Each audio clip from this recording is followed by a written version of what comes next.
and it gives me great pleasure to introduce this seminar on the subject of constitutions. What we've been trying to do with the seminar series this year, the programme, is to offer some events, some seminars which will speak to themes of contemporary concern, issues of contemporary concern, like, for instance, the subject as we think forward to upcoming elections in both the United States and United Kingdom. On the subject, then, therefore, this week of constitutions, we have two eminent speakers to come and talk to you about that subject today. I'll introduce them both in a moment's time. The running order is going to be one of the speakers will talk, and then the second of the speakers is going to talk, and then after that, we hope to have some time for some question and answer from the audience, as well as some discussion, hopefully from amongst ourselves as well. So, without further ado, to talk on the subject of two cheers for constitutions, it gives me great pleasure to welcome Professor Sir Vernon Bogdanor, who is Professor of Government at King's College London. Professor, the floor is yours. Thank you very much for joining us. Okay, thank you very much. Well, in the 19th century, we had a great military leader, the Duke of Wellington, who later became Prime Minister, though not a very successful one, it has to be said. And he was the victor of the Battle of Waterloo. And when there was some talk of a constitution for Malta, he said, I should as soon think of elections in an army or a parliament on board ship. But today, almost every democracy does have a constitution. There are just three exceptions: New Zealand, Israel, though the Israelis are said to be in the process of developing one, and of course, Britain. Now, what a constitution is a selection of the most important legal rules regulating the government and embodied in a document promulgated at a particular moment of time. And they usually include fundamental laws, laws which it is generally more difficult to change than ordinary laws. They can't normally be altered by a simple majority vote in the legislature. And if you want to find out these basic rules, you can get, say, the American Constitution and find in about half an hour a reasonable idea of the principles behind American government. And it's the starting point in America for civics lessons. And perhaps Americans think more about their politics from a constitutional perspective, their rights and duties and so on, than we do in Britain. Because in Britain, we have no such document. And the American document is of interest, so obviously there's going to be a lot more about that later on, because it's the oldest one still in existence. And it establishes an important principle, which is relevant to countries whether they have constitutions or not, namely that you're not only limiting government, but you're also limiting the people. You're limiting what a majority in a free election can actually do. Older constitutions all limited government. The American in the Bill of Rights, the first to limit what the majority can do. Should a majority which wins a free election be entitled to do whatever it wants?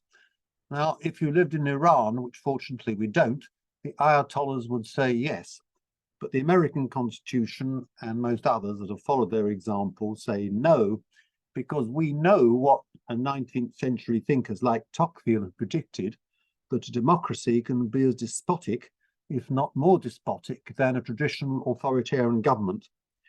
And we should always remember the worst dictatorship in the 20th century, worst perhaps in human history, that of Hitler and the Nazi Party, came to power as a result of free elections and was sustained by the support of a majority until very nearly the end of the regime. Now, it's often said we don't have a constitution, or that we don't have a written constitution. In a sense, that's an absurd statement, because the rules of British government aren't passed down from generation to generation by word of mouth. The British Constitution is in writing, but it's not codified, it's not brought together in one document. And if you want to discover what it is, you'd have to go through all sorts of statutes in different areas. A House of Lords, a Parliament Act, House of Commons, Rules of Procedure, various statements, statutory statements about rights and duties and so on. And it's worth asking why we're in this unusual position. And there are two interconnected reasons. Firstly, countries don't normally adopt constitutions as a result of intellectual debate, but after a break in continuity, either when a colony achieves independence, as with America, or Norway in 1814, or India in 1947, or to mark a change of regime, perhaps following defeat in war, as with Italy in 1947 or Germany in 1949. And these breaks in continuity give rise to a constitutional moment and a new beginning. Now, we've never had such a moment because England, the core of the United Kingdom, never seems to have begun as a nation, but to have evolved. We've not been a colony since Roman times, and our fundamental regime has not been altered since the so-called Glorious Revolution in the 17th century, which restored the monarchy. Interestingly enough, when we got rid of the monarchy in 1649, there were attempts to draw up constitutions, but they weren't very successful, and Oliver Cromwell abolished the House of Lords and was then in the process of abolishing the House of Commons, so it didn't work very well. And in 1660, the monarchy came back and was significantly called a restoration, as if there'd been no breach. Now, the second interconnected reason is that because we've had no constitutional moment, our basic principle is, or shall I say was for many years, the sovereignty of Parliament. And that means that Parliament can make any law that it chooses. It used to be said Parliament can do everything except turn a man into a woman or a woman into a man. But of course, with the trans debates, if Parliament says a man is a woman and a woman is a man, that is actually statutorily the case. So Parliament can do whatever it likes. And that means you can't have a constitution because any law can be changed with the same simplicity as a very minor law, such as a law on municipal drains. But the statement that Britain doesn't have a codified constitution is not, again, entirely true for this reason, that between 1973 and 2020, we were members of the European Union. And there we were bound by a constitution, namely the treaties and statutes of the European Union, because that was superior to the European Union law, was superior to the laws of Britain and, of course, of the other member states. But the change was great for Britain. One reason, I think, why we left, because we're not used to the idea that there could be any superior authority to Parliament. And one obvious area where this came out was the question of restricting EU immigration, which many people, perhaps a majority, wanted to do, and many MPs wanted to do, but we were forbidden to do that by European Union laws. And that, of course, was one of the causes of Brexit. But we had an even further restriction, which British politicians didn't fully realize, when the European Charter of Fundamental Rights came into existence after the Lisbon Treaty at the beginning of the 21st century. Now, there's been a lot of talk, which some in the audience may have followed, by the British government of leaving the European Convention of Human Rights. Now, that comes from the Council of Europe, which has nothing to do with the European Union. It is not a superior system of law. And that was the Council of Europe drew up this convention in the early 50s as a reaction against fascism and Nazism. And we adopted most of it in the Human Rights Act of 1998. But the European Charter of Fundamental Rights adds a lot to the Convention of Human Rights. For example, the Convention of Human Rights has in it a right to education, but not a right to healthcare. The Charter does have a right to healthcare. It has a right to academic freedom, which of course pleases me a great deal. It also has a very wide-ranging right to equality. And there are various other additional rights, which I won't go into. But when we were in the European Union, we were under a duty to enforce these rights in the case of European legislation.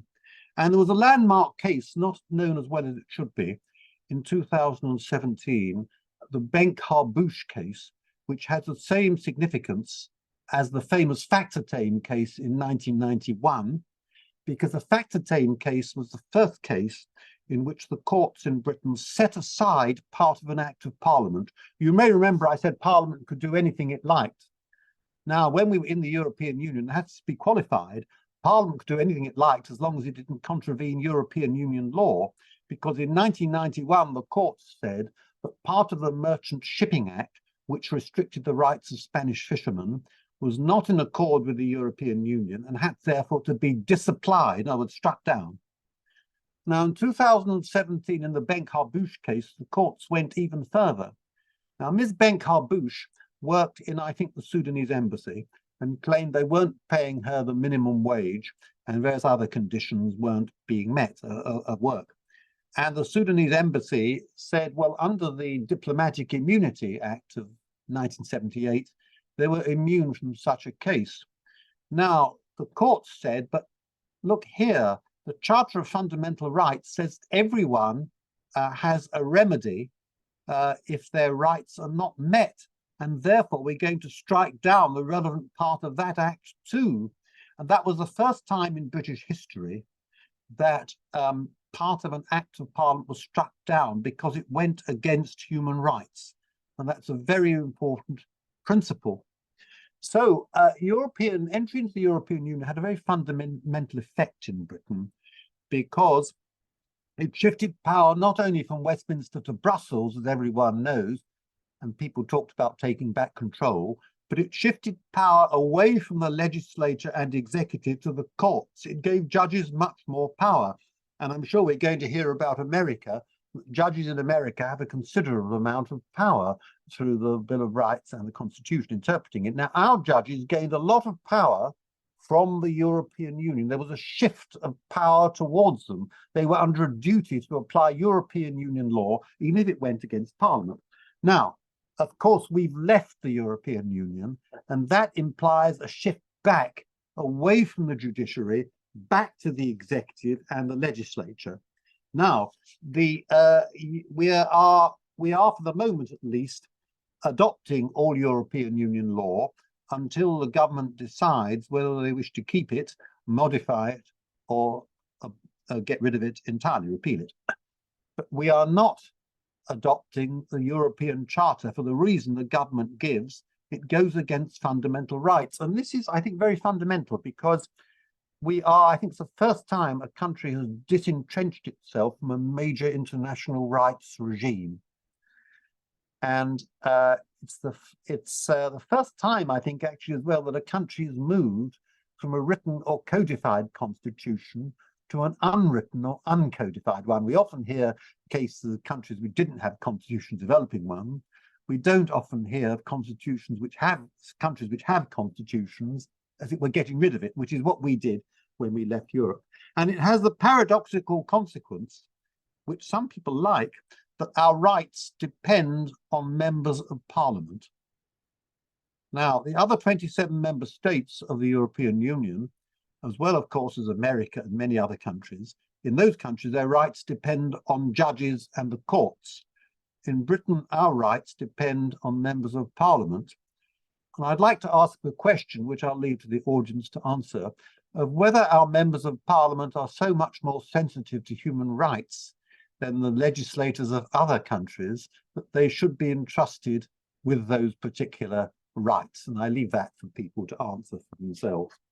Now, another feature which has altered since we left the European Union is this. Many people said, well, what we do here is we take back control and we go back to the status quo ante. But we're not quite doing that, because while we were in, while we were in the European Union, we decided to devolve power to the non-English parts of the United Kingdom, that is Scotland, Wales, and Northern Ireland. And because of that, the future of Britain is no longer assured. It's worth pointing out that the borders of Britain are only just over 100 years old, from 1922, when Ireland became independent, and therefore they are contingent. There's no reason why they should remain as they are. And we've moved away from the unitary state, which was, as it were, parasitic upon parliamentary sovereignty, to a form of devolution. Now, when we were in the European Union, this didn't matter too much because the European Union guaranteed the internal market in Britain because there was an internal market in the whole of Europe. And in other words, it was just as easy to send goods from London to Edinburgh or Paris or Berlin or wherever as from London to Birmingham. Now that has gone now that we've left the European Union, and we no longer have to share power with the European Union, but we do have to share power still with the devolved bodies. And devolution shows that Britain is not, as used to be thought, a single nation with 4 territories, but 4 different territories. And there are now different interpretations of what the British Constitution means, depending which part of the country you come from. Now, I said that from England, it looks like parliamentary sovereignty.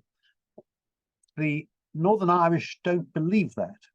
The nationalists in Northern Ireland believe they have a power-sharing arrangement with the Republic.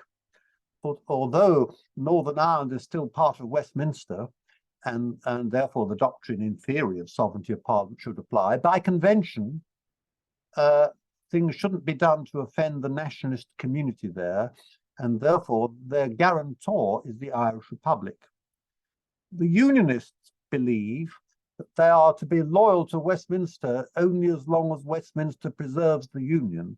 They have a contractual view of the Constitution based on John Locke, according to which allegiance is conditional upon a contract, that contract being the Union.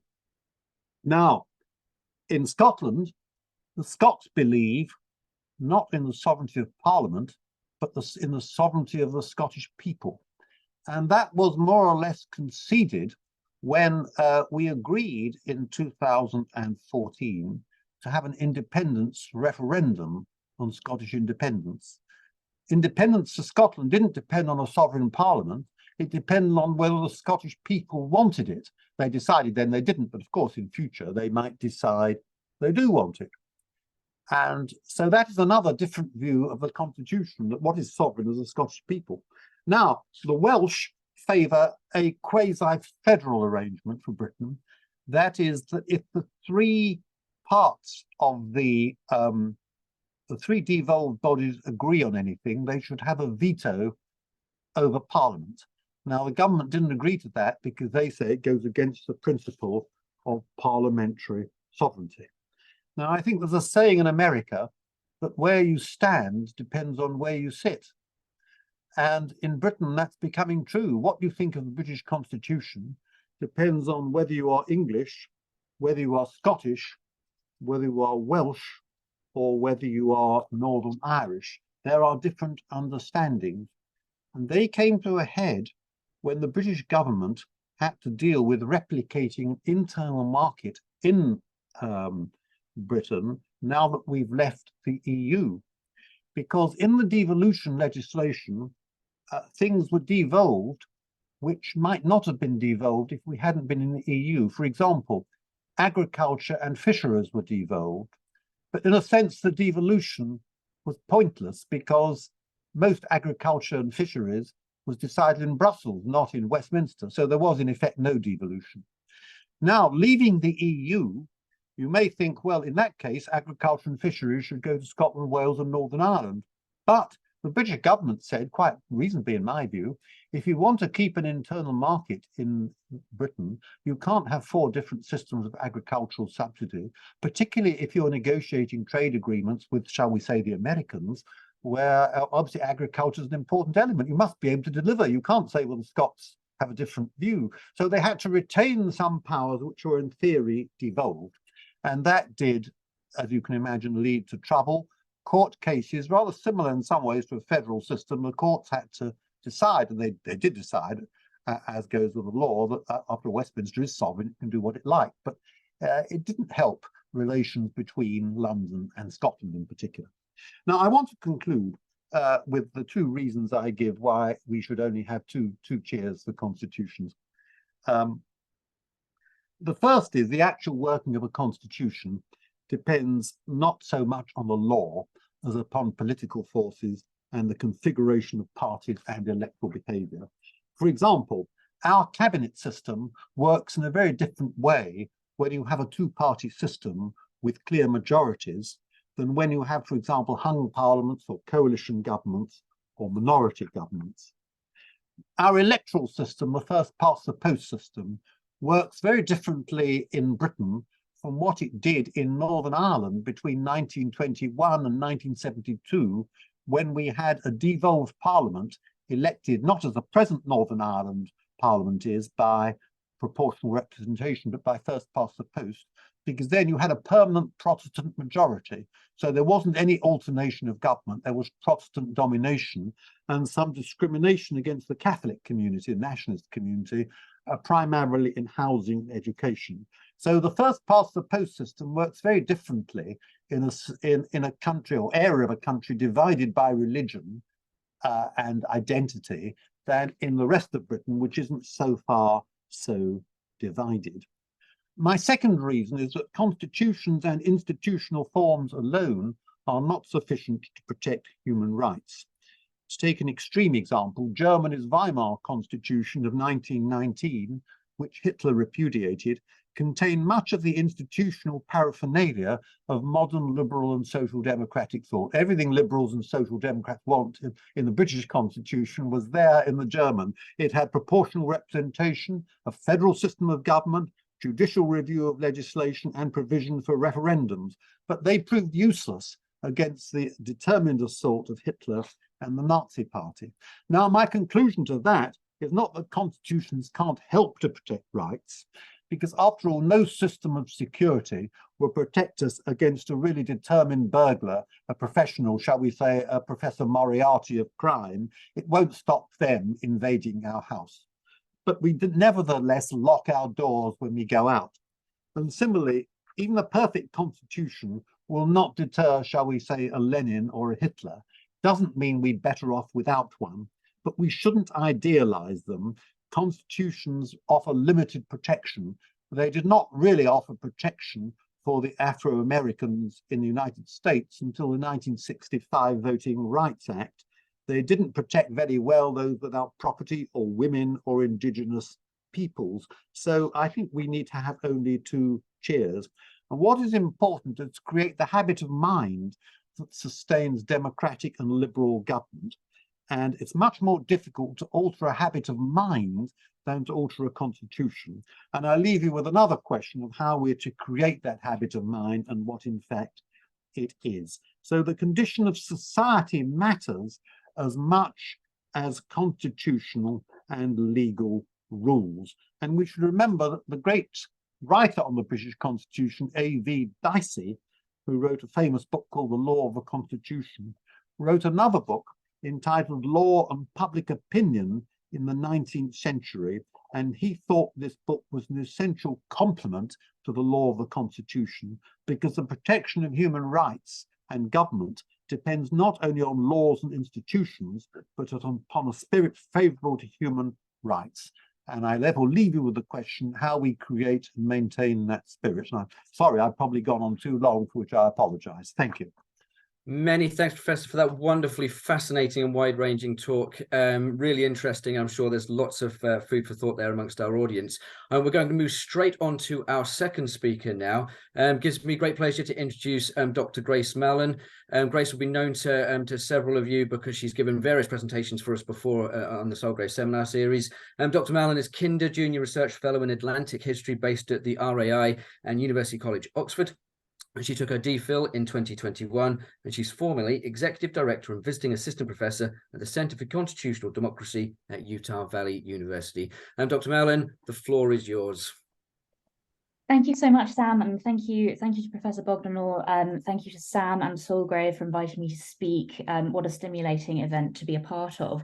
I'm going to arrive at a very similar, it's difficult to follow someone like Professor Bogdanor. I'm going to arrive at some similar conclusions by a slightly different route. And I think you'll see there are some things that we agree about and disagree about, and I think hopefully that will be food for thought in the questions.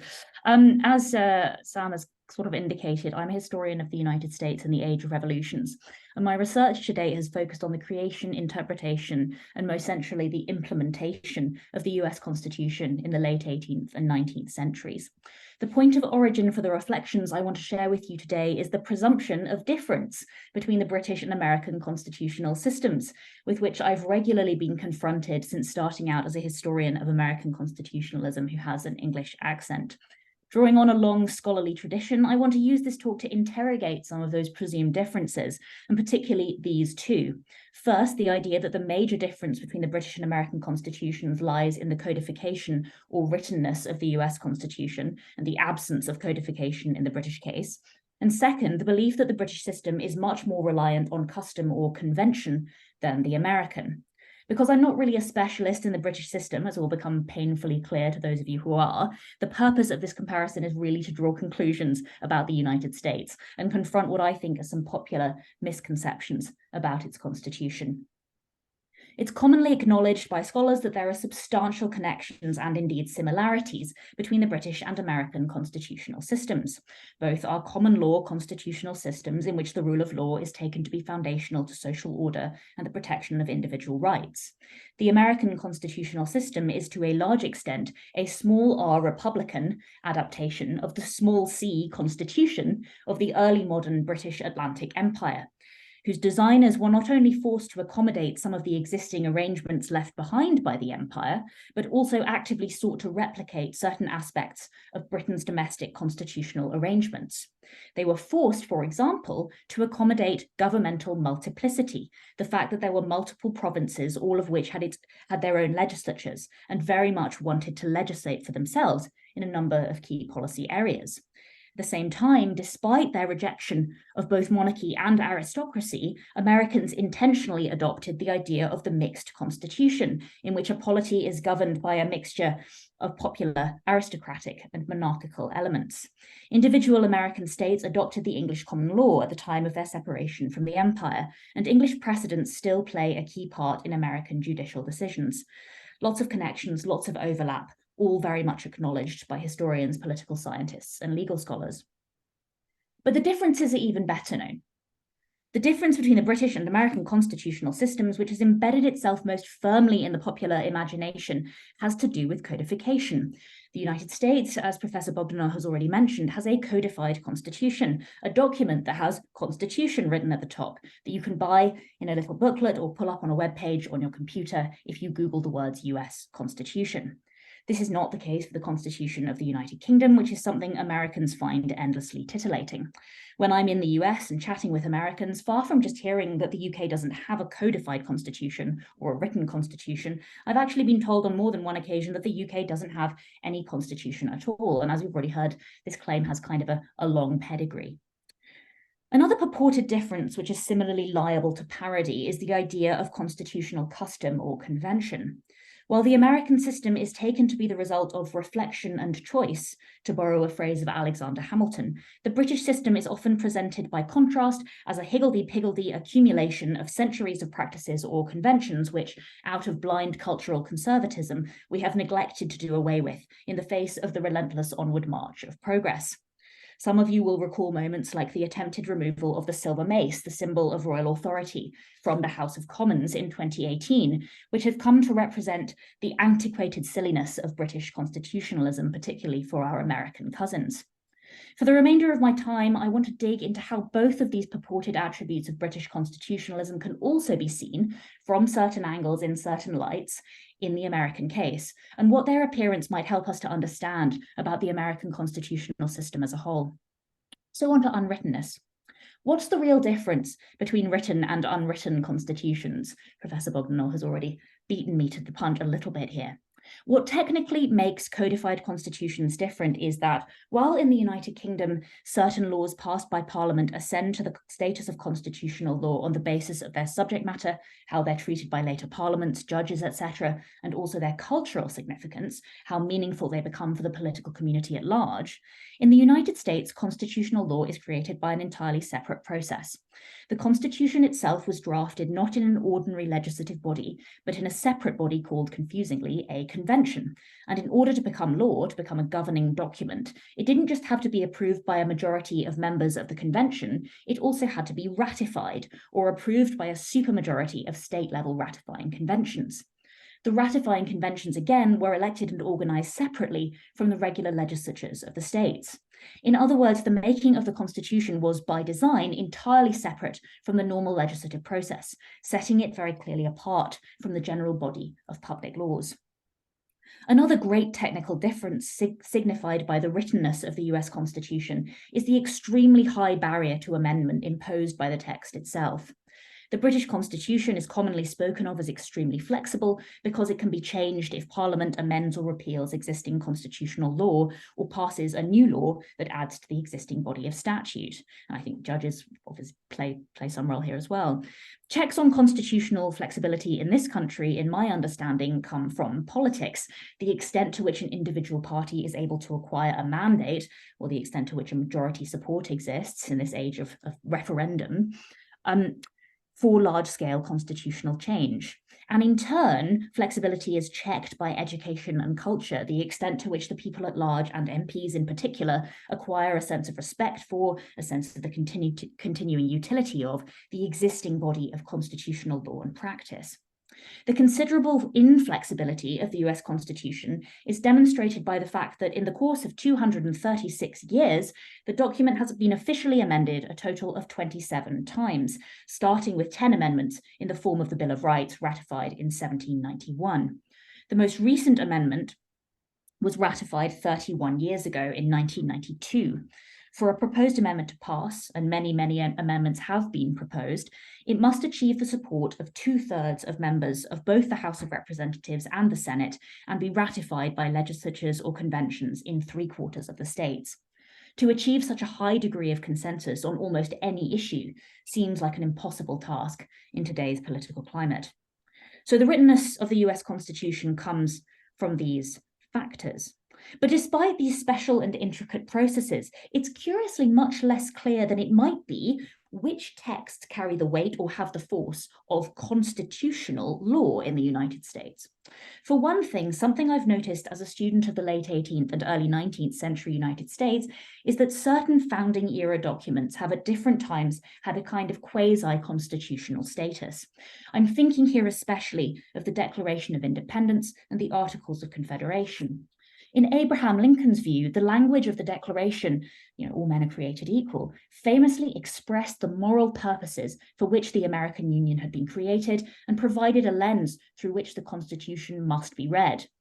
The Articles, which are often called the first Constitution of the United States, had an even clearer constitutional force for some Americans in the early 19th century, despite the fact that they had ceased to have legal effect once the document we know as the US Constitution came into force in 1789.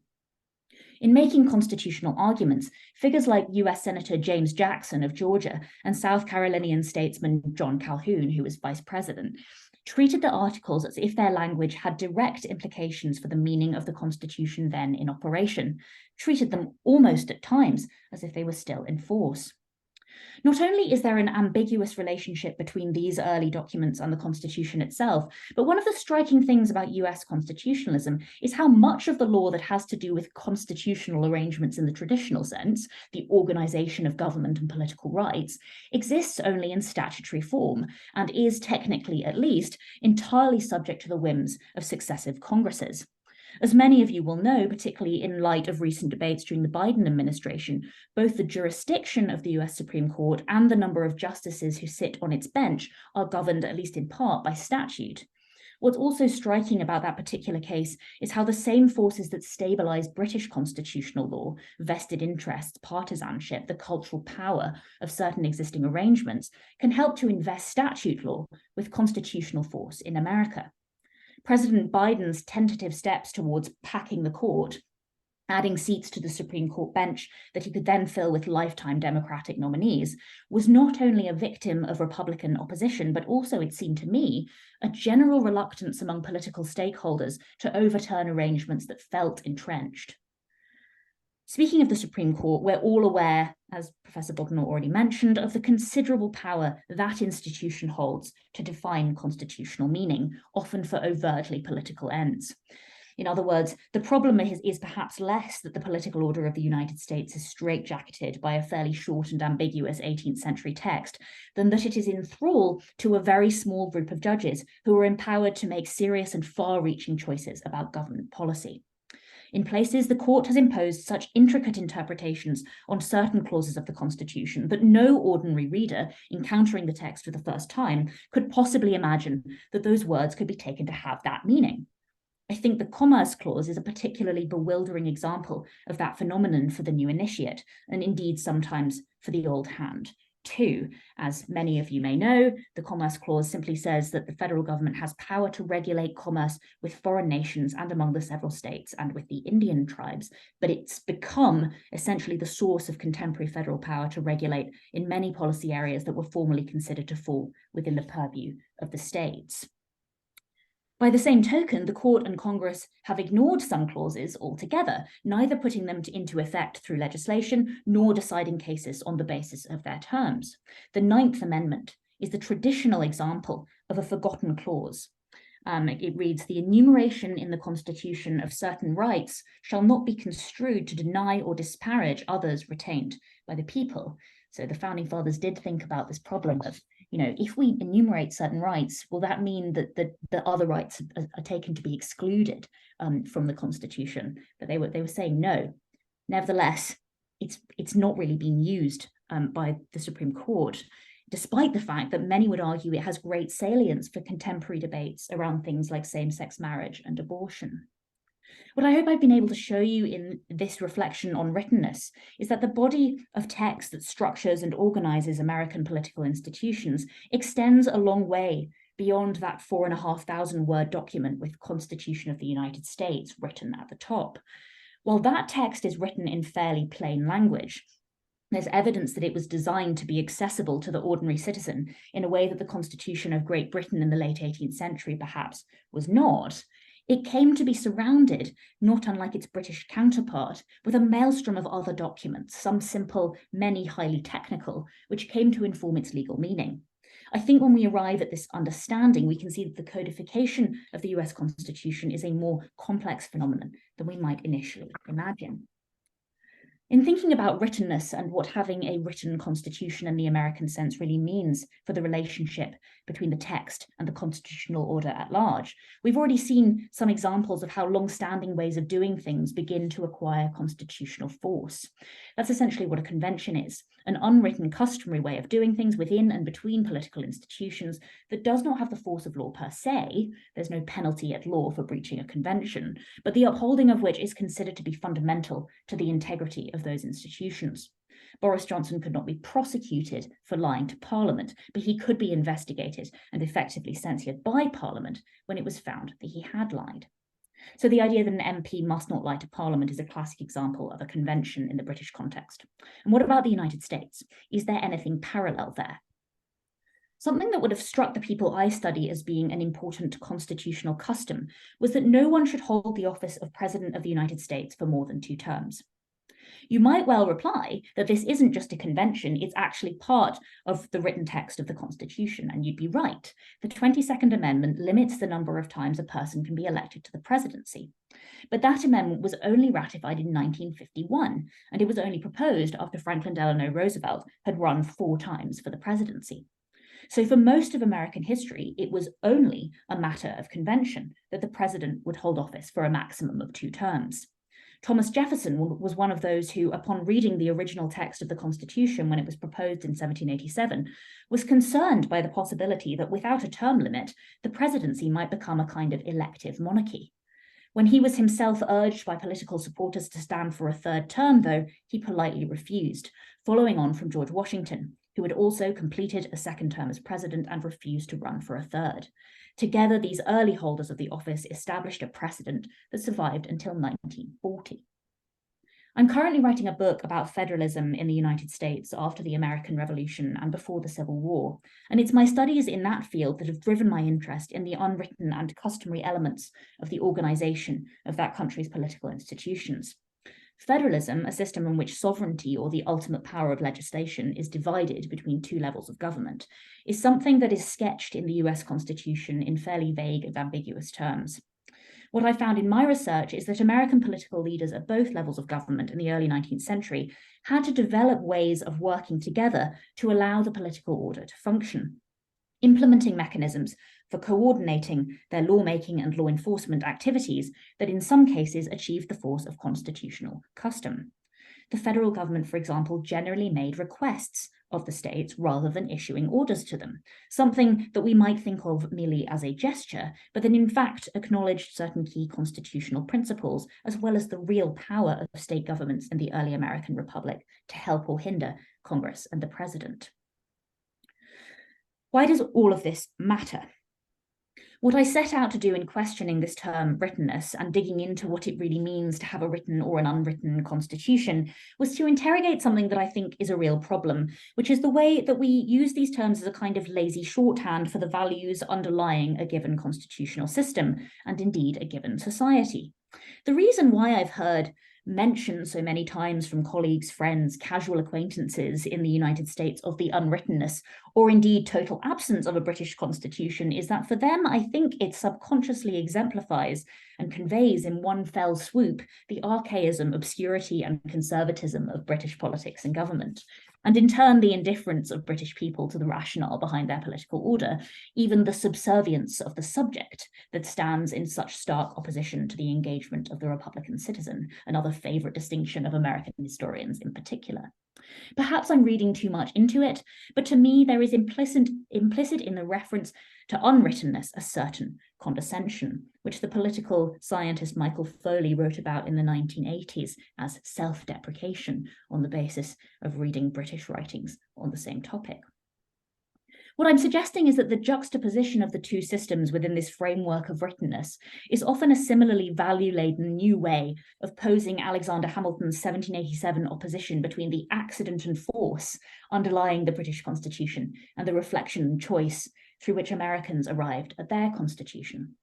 One of the many reasons I think Donald Trump's 4 years as president engendered such a painful crisis of identity for many Americans across the spectrum between moderate Republican and left-wing Democrat is that it revealed how much of the American constitutional order rests on such uncomfortably fluffy or intangible things as shared constitutional values, knowledge of and the desire to protect long-standing customary arrangements and practices, to come back to the last talk.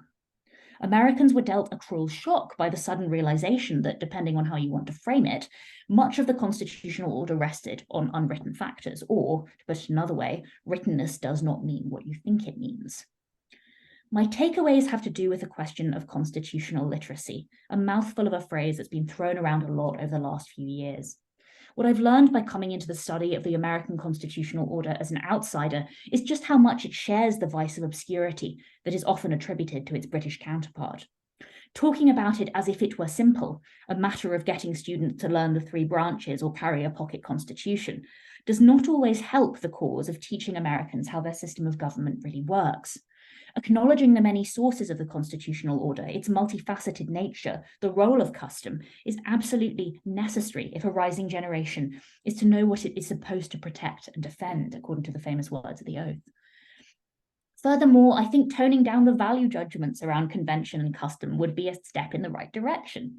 The fact that custom plays a role in a given constitutional system does not reveal the absence of reflection or choice. As we approach the 250th anniversary of the Declaration of American Independence, perhaps we should embrace the way that constitutional systems over time accumulate customary arrangements that, whether they are rational from the outset or not, allow the system to function. To make something law does not always make it safer from unscrupulous actors than convention, as we have seen, I think, on both sides of the Atlantic in recent years, and as we just heard. Many thanks for listening, and I look forward to the discussion. That was wonderful, Dr. Mallon. Thank you very much. When you put together a program of seminars like this, and you hope that there will be fruitful connection between talks, and this was a perfect example of that very thing. To those listening in, to those watching, there is scope now. We've got 10 minutes or so for some Q&A, so do feel free to fire away your questions into the Q&A. In the meantime, though, whilst we wait for some questions to come in, we have an opportunity to talk a little bit ourselves. And I was struck by how both of you drew attention to some of the contemporary challenges in a British context, in an American context, with regards to how the constitutions are functioning. So I thought I might jump in and throw a question to both of you. And my apologies, it's kind of a biggie. It's in your view, and interested in your view, do you think there is one of the constitutions on one side of the Atlantic which is better prepared, better able to deal with some of the challenges that are ongoing right now, or is it just not that straightforward? Who would like to have a word? Dr. Mallon, do you want to speak? You get to go first on this one, I think. Well, look, if you were to join a tennis club and you were to say, can I see the rules of the club, please? And you were told, well, actually, there is no document of the rules. They're scattered around in various places, and you'll have to go through the previous papers and reports of committees and so on over a very long period of time. It'll take some time to find that out, really. And even when you found all that out, it may not be terribly helpful, because there are all sorts of rules which aren't written down, which we call conventions. And although, as Dr. Mallon has said, there are also conventions in the American Constitution, in every constitution, there are many more in Britain, precisely because we've never collected it all together. So there are a lot of unwritten rules there. So even if you've gone through all the minutes and the committee reports, won't be complete. But frankly, if you have to ask what the rules are, you don't really belong, you know. I think you might feel that was a bit odd. It wasn't a tennis club you'd want to join or pay your subscription towards. And our system might have been all right when we were, before we became a multicultural, multi-denominational society, where there was a huge consensus on what it was appropriate to do and not do. But it seems to me utterly absurd now, when we're a multinational country, multicultural, multi-denominational, many more people are willing to assert their rights than would do so, say, 100 years ago. And so the American Constitution, however defective, and every constitution defective, seems to me superior. But having said that, of course, the real question is not so much what a constitution says, it's whether the rights are obtainable. A constitution tells you what is in the shop window, but if you asked an Afro-American whether he had much of a guarantee before 1965 of voting or rights in other areas, I think he or she would have said no. So there's two tiers of constitution. They show you what's in the shop window, but what is it about Britain that means we shouldn't have one? I mean, New Zealand is a country, it's got population half the size of Greater London and is fairly homogenous. Israel's moving towards one, they can't agree. But what is it about Britain that makes it so unique that it shouldn't have this document which every other country has? Dr. Mallon, what are your thoughts? Yeah, before we get onto the Q&A, yeah, I think obviously it's very easy to find all of the sort of defects because I'm very, very focused on it. I think I was just in Washington, as I said, and I saw the barricades up around the Congress. The Congress, which is kind of the symbol of democracy in America and union as well, and that's very heavily armed. It was a really sad sight. That so much of me as is Whiggish and believes in progress and the progress of democracy was really saddened by that sight. I think there's probably going to be political violence during the election. I think that's something that I have sort of aired. I don't know if it's sort of based on reason. I think it's entirely likely that with Donald Trump running the Republican for having the Republican nomination, as he's very likely to have, I think there's likely to be political violence. I think that's really demonstrates the sort of that there is something broken in the constitutional culture of the United States. So again, I think I'm coming back to the same sort of, so first of all, on the writtenness thing, perhaps this is me coming from the 18th century, which I essentially am. Blackstone did a rather good job of describing what the British Constitution was. And the same thing had to be done in America. as I sort of view it, you have to read the textbook. Reading the document itself is not going to get you very far, because you don't know that the Commerce Clause gives the federal government the right to legislate in tons and tons of areas which are not within its enumerated powers, according to the document. If you landed as an alien in the United States and somebody gave you a pocket constitution, you would absolutely not know how the government worked. You wouldn't know what the rules of the tennis club were, is my particular view, unless you went and read all of the Supreme Court decisions, which would put you exactly right back where we apparently are with Britain. So I think that's part of the problem. But I think what we're kind of converging on is this idea of constitutional culture, which is this scary problem to have, because how do you generate a really good, powerful constitutional culture? Perhaps having a written text offers you a figurehead, as it were, to mix metaphors, that allows you to do that better. Maybe that's the advantage.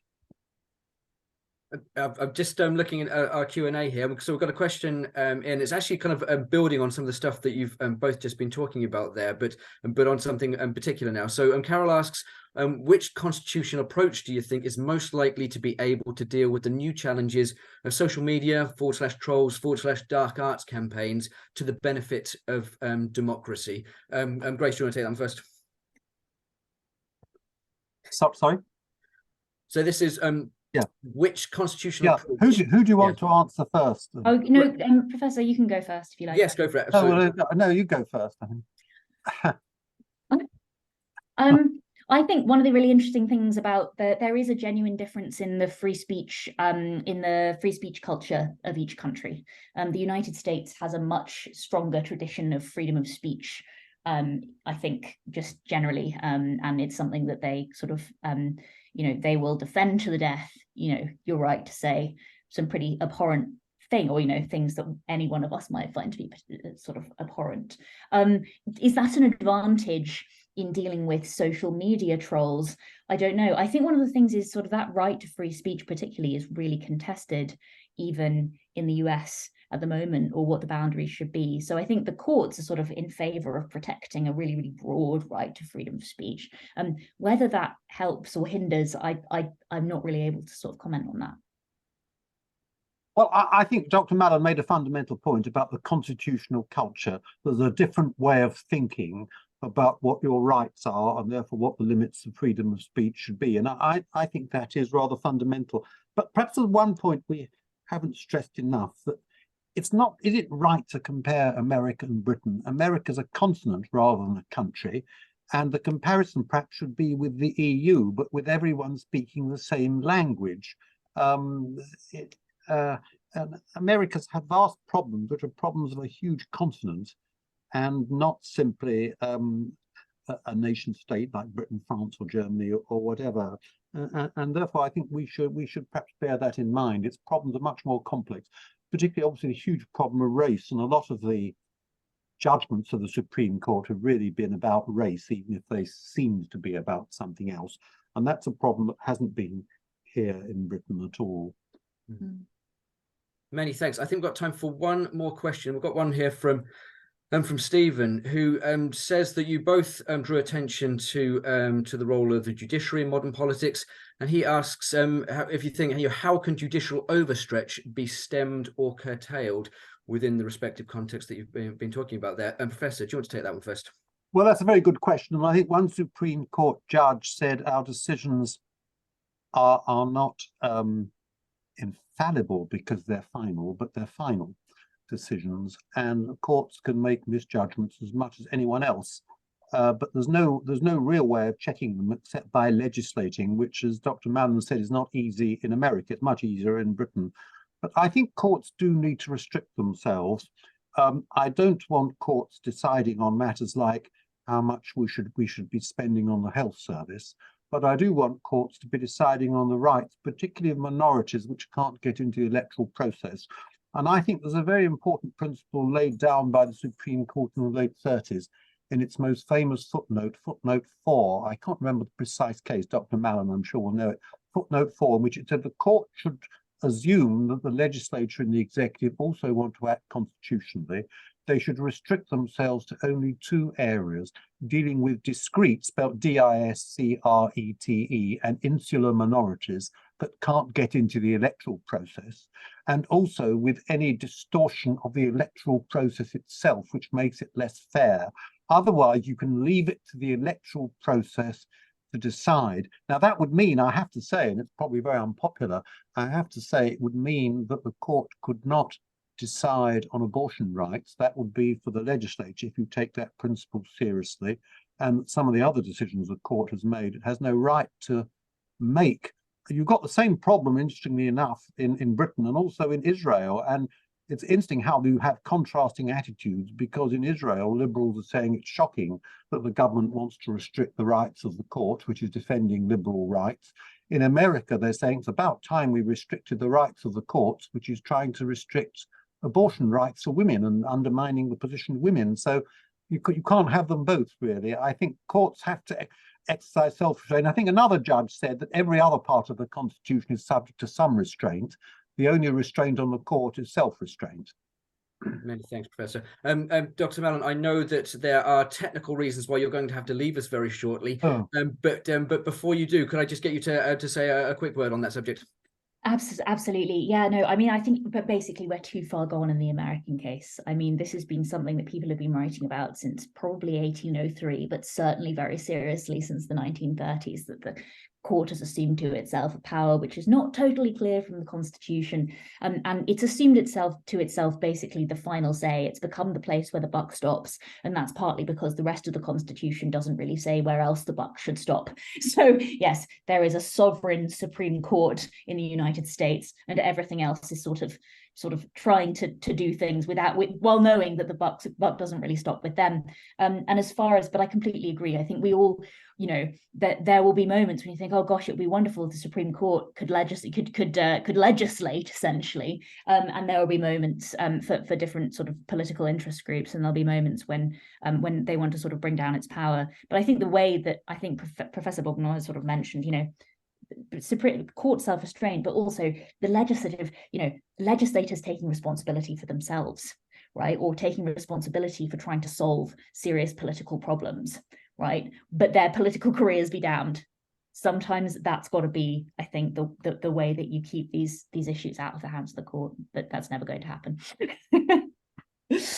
Many thanks for that. Many thanks to both of you for your wonderful presentations. Alas, we're going to have to draw this to a close, but I hope everyone that's been listening in and watching has enjoyed this first seminar in the 23-24 Sulgrave Seminar Series on that theme of democracy, talking there about constitutions. We have another seminar coming up in March on the subject of elections, and another seminar then in July on the subject of political leadership, thinking especially about that transatlantic contrast between the presidency and the prime ministership. It just all that's left for me to do is to say once again, many thanks to both of our speakers. Many thanks for all of you who have joined us today, and we look forward to seeing you back here at our next seminar in March. Thank you very much, everybody. Thank you. Bye. Bye.